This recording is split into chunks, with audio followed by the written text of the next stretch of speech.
my daughter returning to our home to give free birth and tell you that story. But first, here's Rico.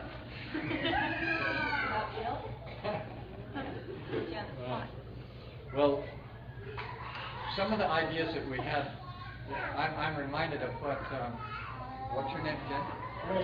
Ray. I'm reminded of what Ray said. We had some ideas about what we were going to talk about tonight. Sort of like having a water birth or having a bed birth, and it didn't necessarily turn out that way. So we're kind of changing midstream from what we were going to do in terms of the conference tonight. We're going to be a little bit more spontaneous, and so I hope you'll also feel free to ask any questions along the way. If you hear anything at all that you want to know more about, or you have a question about it, we're a small enough group tonight we can do that. That'll be fine. So one of the places where I wanted to go was in the power of the Word also, and just being careful for what you ask for. I saw this woman dancing with her twin babies, dancing on the dance floor, and she could nurse two babies at once and still dance. And I said to a friend I was with, I said, wow, I'd sure like to meet a woman like that someday. And, that was before I even met her. And I talked to this fellow, and a little bit later, it turns out that we were in the same master's program, and we were in the same yoga program. And she came up to me and said that she was a person that learned about birth. Actually, she and her other husband at the time came and spoke to our master's program. First husband. Sure. Yeah, first. And to make the story a little bit shorter, she and I are married. That's called cutting to the chase. But you have to be very careful what you say and what you ask for.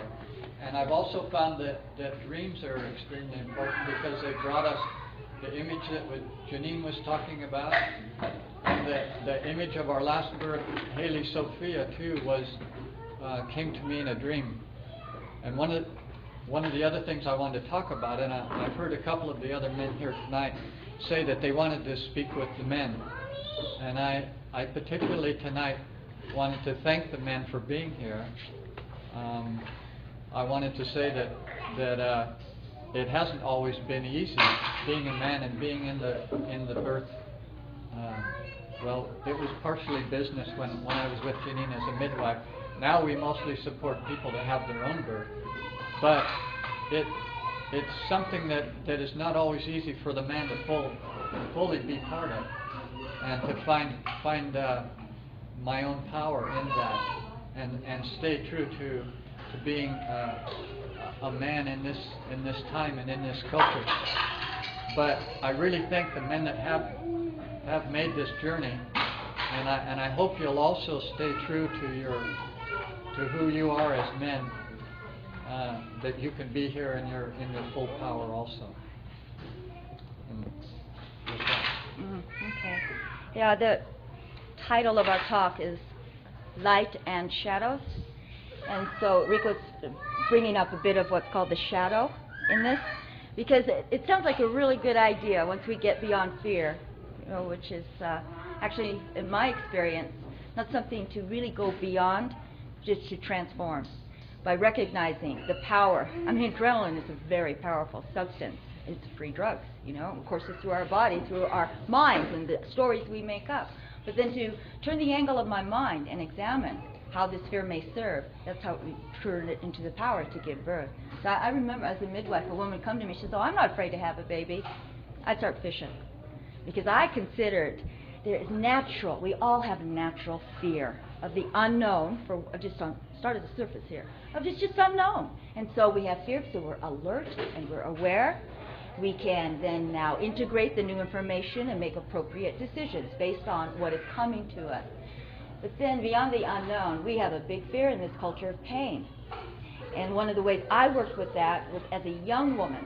My book, Hygeia, Woman's Herbal, came basically because in high school, in Van Nuys, California.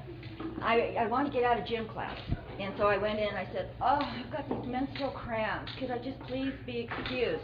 She said, sure. Go to the library. And she handed me a slip of paper, dysmenorrhea, on it. I didn't know what dysmenorrhea meant. I went to the library and I found out, and it turned into a book, what I found out. This is, I think, one of the world's best kept secret. It's not the dysmenorrhea pain fairy that comes and sprinkles this substance on our womb.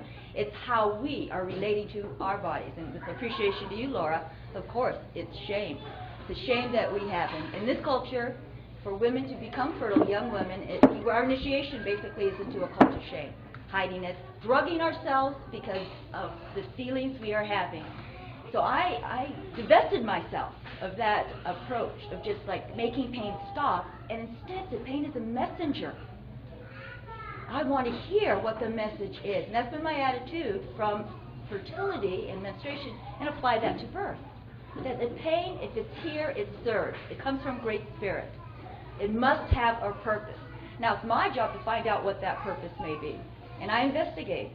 I look and I ask, and I keep asking over and again, as I will with the woman who came to me and says, well, I'm not afraid to have a baby. Then we go to the next level. Okay, after pain, there's the fear of death in this culture, big time. I mean, we have a medical industry based on this concept that at all costs we're going to save a life. Well, I already heard one speaker quote my friend Artemis, who said, birth is as safe as life gets. And once you accept that, then you're able now to embrace that fear and transform that into power as well. Because it is true, there is death that happens in birth. There is the death of the maiden as she becomes a mother, regardless of how many children we have. There is still that time where we're going from having two hearts, being pregnant, with all our endorphins and other gifts that we have during this blissful time, into now, here's the baby's here. And of course, if we do not take the babies away, if we continue the unity of consciousness begun in our book before conception, sustained through pregnancy and at birth, and the baby's on the mother's body continually, there's no need for bonding. Why do you have to bond? You bond something together because it's been separated, it's broken, then you fix it. And this is, I think, one of our core statements, isn't it, in the free birth movement? If it ain't broke, don't fix it.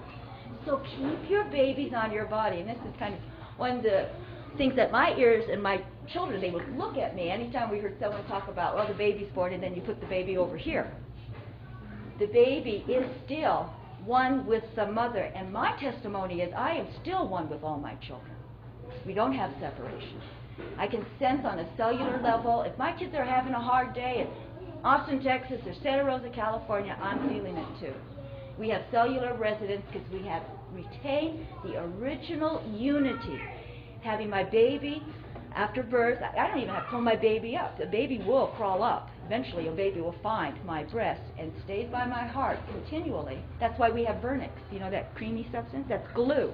It's meant to keep the baby on you, and it's rich with hormonal messages so that the mother will be able to attend to this child's unique needs. And having 6 kids, and even having twins, every baby has a unique need. I know that. Every one of us has a soul that is so precious. And so I need to learn how to serve this baby, and that comes immediately postpartum by retaining the baby, carrying the baby, keeping the baby on my heart until such time, and it does happen, it really does. They start crawling off, and they start exploring the world from such a profound base of unity and security.